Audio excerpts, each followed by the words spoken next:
Il n'y a plus rien à frapper. Voilà la phrase la plus glaçante qu'un stratège puisse prononcer sur une guerre. Pas « nous perdons », pas « c'est difficile ». Non, il n'y a plus rien à frapper. Car elle signifie ceci: nous possédons l'armée la plus puissante de la planète, des porte-avions, des milliers d'avions, de quoi raser des villes entières. Et pourtant, il n'existe aucune cible que nous pourrions détruire pour forcer l'ennemi à se rendre. C'est l'argument brutal et implacable que défend l'un des plus grands théoriciens des relations internationales de notre époque, le politologue réaliste John Mearsheimer, à propos de la guerre entre les États-Unis et l'Iran. Et je veux le dérouler avec vous, non pas parce qu'il aurait forcément raison sur tout, mais parce qu'il pose la seule question qui compte vraiment dans n'importe quelle guerre. Une question que les puissants détestent, parce qu'ils n'ont pas toujours la réponse. Voici cette question, gardez-la en tête jusqu'au bout. Quelle est votre théorie de la victoire ? Une précision d'abord indispensable. Ce que je vais exposer est l'analyse d'un homme, John Mearsheimer, dans le cadre d'un scénario de guerre daté de 2026. C'est une thèse puissante, cohérente, mais contestée. Sur le plateau où il s'exprime, d'autres soutiennent l'inverse, affirmant que l'Iran serait à bout de force. Je vous présente donc son raisonnement comme ce qu'il est, une grille de lecture réaliste à peser, pas un verdict tombé du ciel. Mais même si vous n'êtes pas d'accord avec sa conclusion, la logique qu'il déploie est une leçon de stratégie que tout citoyen devrait connaître. Alors, entrons dedans. Premier domino. Le document de reddition, tout part d'un texte. Dans ce scénario, un protocole d'accord signé le 10 à 7 juin, censé mettre fin au combat. Et au cœur de ce texte, un article, l'article 5, qui pose une question simple. Qui contrôle le détroit d'Ormuz ? Selon Mearsheimer, la réponse de l'article 5 est sans ambiguïté. C'est l'Iran qui contrôlera le détroit pendant les 60 jours de négociation. Et après, l'avenir du détroit sera décidé entre l'Oman d'un côté et l'Iran de l'autre. Les États-Unis ne sont même pas mentionnés, pas une fois. La plus grande puissance navale du monde, absente du texte qui décide du sort de la voie maritime la plus stratégique de la planète. Et ce qui a suivi, selon Mearsheimer, aggrave encore le tableau.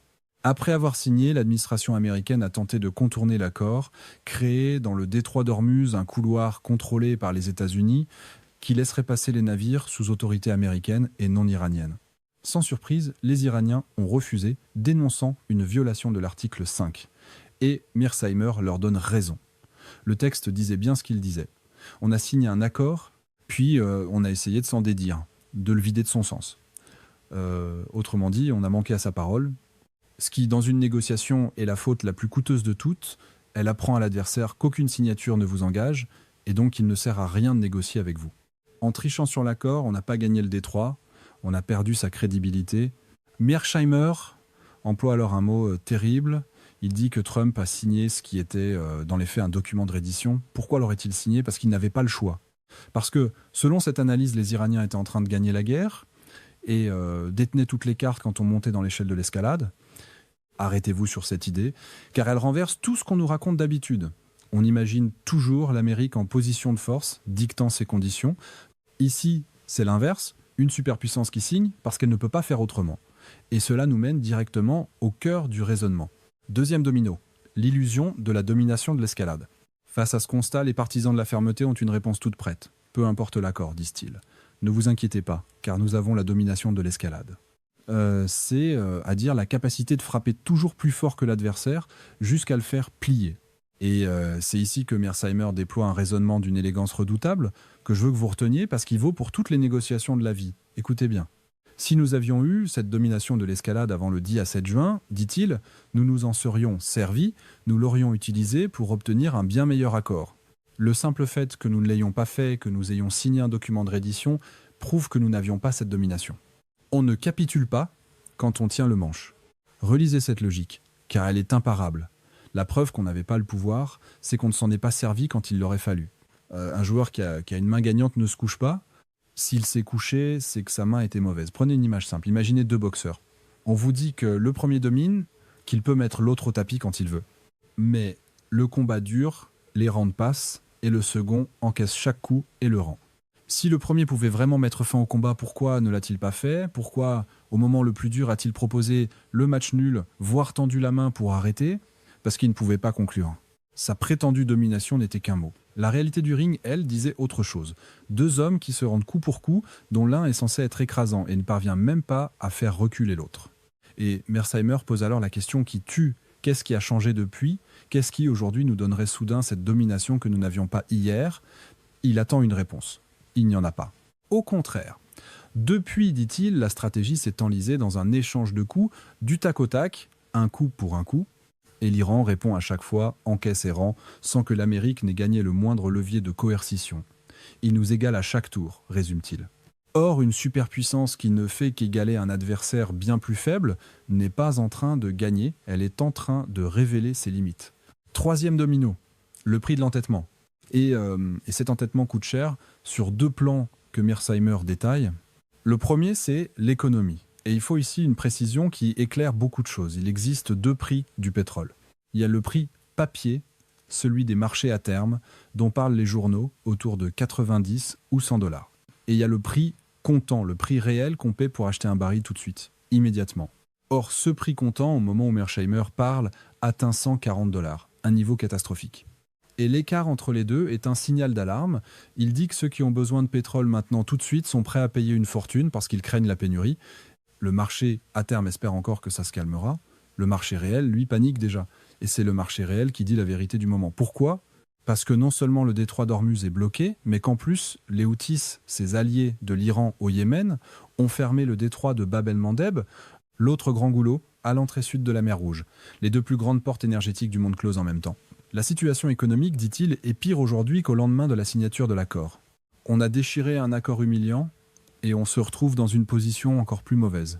Le second coup est plus discret mais peut être plus décisif encore. Les munitions. Mearsheimer rappelle une vérité que les va-t-en-guerre oublient toujours. L'Amérique manque de munitions de précision. C'est, dit-il, l'une des raisons pour lesquelles elle avait déjà renoncé à sa guerre contre les Houthis quelques mois plus tôt, incapable de les vaincre tout en brûlant ses stocks les plus précieux. Et chaque coup échangé dans cette stratégie du tac au tac consume encore un peu plus ses réserves rares. Autrement dit, escalader, c'est pas seulement risquer. C'est brûler précisément ce dont on manque déjà. On veut taper plus fort, mais chaque coup nous rapproche du moment où l'on n'aura plus rien dans le carquois. Il faut comprendre que ce manque de munitions n'est pas nouveau et qu'il a déjà dicté les choix américains. Selon Mearsheimer, c'est pour cette raison que les États-Unis avaient mis fin à plusieurs conflits antérieurs, une guerre contre les Houthis abandonnée au printemps, une guerre de 12 jours contre l'Iran, puis une campagne de bombardement stratégique de 40 jours, à chaque fois la même contrainte invisible, les stocks d'armes de précision qui fondent. Une superpuissance peut sembler illimitée, elle ne l'est pas. Ses arsenaux les plus sophistiqués se comptent, se produisent lentement, et une guerre longue les dévore plus vite qu'on ne les remplace. Et pendant ce temps, l'adversaire, lui, se réapprovisionne. Mearsheimer souligne un point capital. Le renseignement américain lui-même reconnaît qu'au terme de la guerre de 40 jours, l'Iran disposait encore d'un nombre considérable de missiles et de drones, et qu'il continue de reconstituer ses capacités. Il n'existe, dit-il, aucune preuve que l'Iran soit à court. Voilà la symétrie cruelle. Le riche brûle ses munitions rares et chères plus vite qu'il ne les fabrique, tandis que le plus pauvre, avec ses drones bon marché, reconstitue les siennes sans peine. Dans une guerre d'usure, ce n'est pas toujours le plus riche qui tient le plus longtemps. Voilà le piège se refermant. Sur le plan économique comme sur le plan militaire, poursuivre n'a aucun sens. La seule décision intelligente, conclut Mearsheimer, serait de conclure un accord. Mais on en avait un, et on l'a déchiré. 4e domino, la question à laquelle personne ne répond. Et nous arrivons au cœur, à l'estocade. Car les partisans de l'escalade continuent de promettre une formule magique. On va monter d'un cran, frapper plus fort, et cela réglera tout. Alors Mearsheimer les met au défi, avec une question d'une simplicité désarmante. Dites-nous exactement quelle est votre théorie de la victoire. Dites-nous précisément ce que vous allez faire quand vous escaladerez. Quelle cible allez-vous frapper? Et quel effet ces frappes auront-elles réellement sur les Iraniens? Notez la puissance de cette exigence. Elle n'est pas idéologique. Elle ne dit pas que la guerre est mauvaise en soi. Elle dit quelque chose de plus redoutable pour les partisans de la fermeté. D'accord, escaladons, mais montrez-moi le plan. Étape par étape, cible par cible, effet par effet. C'est la question qu'un ingénieur poserait, ou un joueur d'échecs. Non pas es-tu fort, mais quel est ton prochain coup, et le coup d'après, et comment tout cela finit-il par un échec et mat. Et quand, face à cette question, l'autre ne répond que par des généralités, on frappera plus fort, on montrera notre détermination, alors on sait qu'il n'y a pas de plan, il n'y a qu'une posture, car un vrai plan se raconte étape par étape. Une posture, elle, se contente de bomber le torse. Et voici sa réponse, celle qui donne son titre à toute cette histoire. Personne ne raconte jamais cette histoire, dit-il, parce qu'il n'y a pas d'histoire à raconter. Quelle cible pouvons-nous frapper qui changerait la donne? La réponse est aucune, car si de telles cibles existaient, nous les aurions frappées il y a longtemps. Nous n'avons pas attendu, tapis, le bon moment pour mettre l'Iran à genoux. Il n'y a tout simplement plus rien à frapper qui ferait une différence. Laissez cette idée infuser, parce qu'elle est d'une profondeur vertigineuse. La puissance de feu ne sert à rien si aucune cible ne peut produire l'effet voulu. On peut posséder 1000 bombes et n'avoir plus rien à en faire. Et face à un adversaire qui affronte, selon Mearsheimer, une menace existentielle, un ennemi qui se battra jusqu'à la mort et qui en a les moyens, la coercition atteint son plafond. On ne fait pas plier par la douleur celui qui est déjà prêt à mourir. Il y a d'ailleurs un exemple qui résume tout, celui des Houthis. L'Amérique leur a fait la guerre. Elle a commencé au printemps et elle y a renoncé quelques mois plus tard, incapable de les vaincre, en brûlant ses munitions précieuses. Et voilà que les mêmes Houthis ferment aujourd'hui Bab el-Mandeb, incendie des navires, et que Trump menace de les punir sévèrement. Mais Mearsheimer pose la question évidente. Qu'est-ce qui a changé? Si l'on n'a pas pu les vaincre hier, avec des stocks pleins, comment les vaincrait-on aujourd'hui, stock à moitié vide, tout en combattant l'Iran en même temps? Nous n'avons aucune carte à jouer contre les Houthis, tranche-t-il. Menacer sans pouvoir exécuter, ce n'est pas de la force, c'est du bluff. Et un bluff que l'adversaire a déjà vu échouer une fois ne fait plus peur à personne. Sa conclusion tombe, sèche, nous sommes dans une guerre perdue. Faisons une pause, car il faut être honnête et nuancé. Cette thèse est brillante, mais c'est une thèse. D'autres, sur le même plateau, affirment le contraire, que l'Iran serait à court de capacité, épuisé. Mearsheimer leur répond qu'il faut étayer ces affirmations par des preuves et que ce qu'on voit de nos propres yeux, ces bases américaines frappées nuit après nuit, suggèrent plutôt l'inverse. Qui a raison? L'avenir le dira. Mais gardez à l'esprit que même un raisonnement puissant peut se tromper sur les faits. Ce qui reste vrai, indépendamment de qui gagnera cette guerre-ci, c'est la leçon de méthode. Et cette leçon, elle, est universelle. Car on touche ici à l'insight, le cœur de toute cette histoire. L'histoire est remplie de superpuissances qui ont cru que leur écrasante supériorité de feu suffirait à briser la volonté d'un adversaire plus faible. Et qui ont découvert, dans la douleur qu'elles avaient tort, pensez au Vietnam. Pendant des années, les États-Unis ont déversé sur le Nord-Vietnam un déluge de bombes lors de campagnes comme l'opération Rolling Thunder. Plus de bombes, dit-on, que durant toute la Seconde Guerre mondiale. Et pour quel résultat? Aucun, sur le plan décisif. Le Nord-Vietnam n'a pas plié, parce qu'il se battait pour son existence même, et qu'aucune quantité d'explosifs ne peut acheter la reddition d'un peuple qui préfère mourir que se soumettre. L'Amérique avait la puissance, elle n'avait pas de théorie de la victoire. Elle pouvait frapper éternellement sans jamais transformer ses frappes en résultats politiques. Et si le Vietnam ne suffit pas, prenez le miroir inverse, l'Union soviétique en Afghanistan. La deuxième armée du monde, des chars, des hélicoptères, une puissance de feu écrasante, face à des combattants en sandales dans les montagnes. 10 ans de guerre. Et au bout de ces 10 ans, l'URSS s'est retirée, vaincue, exsangue, humiliée, la guerre ayant contribué à précipiter l'effondrement de l'Empire soviétique lui-même. Là encore, pas de théorie de la victoire. Juste la certitude naïve que la force finirait par payer. Elle n'a pas payé. Elle a ruiné celui qui s'y accrochait.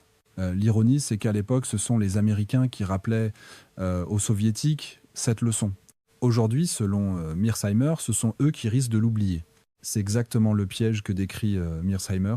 Et voilà l'insight que je veux graver en vous. La puissance de feu n'est pas la victoire. Ce sont deux choses différentes, et les confondre est l'erreur la plus coûteuse de toute l'histoire militaire. Frappeur fort ne sert à rien si l'on ne peut pas expliquer comment ces coups mènent concrètement à la capitulation de l'ennemi. La fameuse domination de l'escalade est souvent une fantaisie réconfortante, inventée par ceux qui confondent le pouvoir de détruire avec le pouvoir de contrôler. Or, on peut tout détruire et ne rien contrôler. Et la vraie question, la seule qui distingue le stratège du bravache, tient dans ces quelques mots. Quelle est votre théorie de la victoire ? Non pas pouvons-nous frapper plus fort, mais qu'est-ce que frapper plus fort va concrètement changer? Celui qui ne peut pas répondre à cette question ne fait pas la guerre. Il ne fait que la subir en la déguisant en fermeté. Prenons un visage pour incarner cela. À titre de figure représentative, imaginez un jeune officier américain, appelons-le Michael, dans un centre de commandement du Golfe. Il exécute les ordres. Il voit les frappes partir, les ripostes revenir, les bases voisines touchées, encore, et une question monte en lui qu'il n'ose pas formuler à voix haute. Vers quoi allons-nous ? Chaque nuit se ressemble, on frappe, il frappe, personne ne cède, les stocks fondent, le pétrole flambe. Michael a appris, à l'académie, qu'une opération militaire doit servir un objectif politique. Et il cherche, en vain, quel objectif tout cela peut bien servir. Il commence à comprendre la chose la plus troublante, qui soit pour un soldat, que ses chefs peut être, non pas de plan. seulement de la puissance et de l'orgueil. Des Michael, il y en a dans toutes les guerres, sans issue de l'histoire. Ce sont eux qui paient de leur vie ou de leur âme l'absence de théorie de la victoire de ceux d'en haut, ce qui nous ramène à nous, à la France, au Canada, car cette leçon n'est pas réservée à l'Amérique. Elle vaut pour toute nation tentée par l'usage de la force. La France connaît, elle aussi, l'amertume des interventions qui s'enlisent, ces engagements commencés avec de nobles intentions et qui se prolongent, année après année sans issue claire, comme certaines opérations au Sahel, dont on a fini par se retirer sans avoir gagné ce qu'on était venu chercher. Le Canada a connu, aux côtés de ses alliés, le bourbier afghan, cette guerre de 20 ans qui s'est achevée exactement là où elle avait commencé, à chaque fois, la même leçon oubliée. On entre dans une guerre en se demandant « pouvons-nous frapper ?» Et jamais assez « avons-nous une théorie de la victoire ?» On confond la capacité de détruire avec la capacité d'obtenir un résultat, et l'on découvre, trop tard, que la première ne garantit jamais la seconde. Et il y a dans tout cela une leçon sur la nature même de la puissance qui vaut aussi pour nos vies. Nous confondons souvent le pouvoir de faire mal avec le pouvoir d'obtenir ce que l'on veut. Ce sont deux choses différentes. Un patron peut avoir le pouvoir de licencier sans avoir celui de motiver. Un parent peut avoir le pouvoir de punir sans avoir celui de convaincre. Une nation peut avoir le pouvoir de détruire sans avoir celui de plier une volonté. La force brute impressionne, mais elle bute toujours sur une limite. Elle ne peut pas transformer la contrainte en adhésion.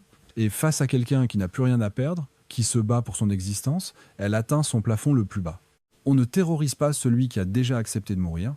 La leçon de Mearsheimer, au fond, est une leçon d'humilité et donc de sagesse. Avant d'engager la force, un dirigeant responsable doit pouvoir répondre clairement à cette question. Quel est mon objectif? Quelle cible y mène? Et quel effet précis j'en attends? S'il ne le peut pas, il ne doit pas frapper. Car la guerre sans théorie de la victoire n'est pas de la puissance. C'est de la violence qui tourne à vide et qui finit toujours par se retourner contre celui qui l'a déclenchée. Exiger cette clarté de nos dirigeants, refuser les slogans de fermeté qui ne répondent pas à la question, c'est peu être le premier devoir d'un citoyen face à la guerre. Alors récapitulons la mécanique parce qu'elle est d'une logique implacable. Une superpuissance signe un accord qui ressemble à une reddition parce qu'elle n'avait pas les cartes. Elle le déchire en croyant posséder une domination de l'escalade qu'elle n'a jamais eue, la preuve étant qu'elle ne s'en est pas servie quand il le fallait. L'entêtement lui coûte cher, pétrole à 140 $, munitions précieuses qui s'épuisent, et à la question décisive, quelle cible frapper pour vaincre, il n'existe aucune réponse. Car si elles existaient, on les aurait déjà frappées. Le tout illustrant une loi vieille. Comme le Vietnam, la puissance de feu n'est pas la victoire, et sans théorie de la victoire, le plus fort peut mener, longtemps, une guerre qu'il ne gagnera jamais. Reste la dernière question, la plus troublante, et je vous la laisse. Que fait une superpuissance quand il n'y a plus rien à frapper, mais que son orgueil lui interdit de conclure la paix? Quand elle ne peut ni gagner, ni escalader vers la victoire, ni admettre la défaite, c'est peu être là le piège le plus dangereux de tous. Non pas la guerre qu'on perd, mais la guerre qu'on ne peut ni gagner, ni quitter, car un homme ou une nation qui ne peut pas s'avouer qu'il a perdu est capable, pour éviter cet aveu, de prolonger indéfiniment le désastre et de faire payer à beaucoup d'autres très cher le seul prix de sa fierté.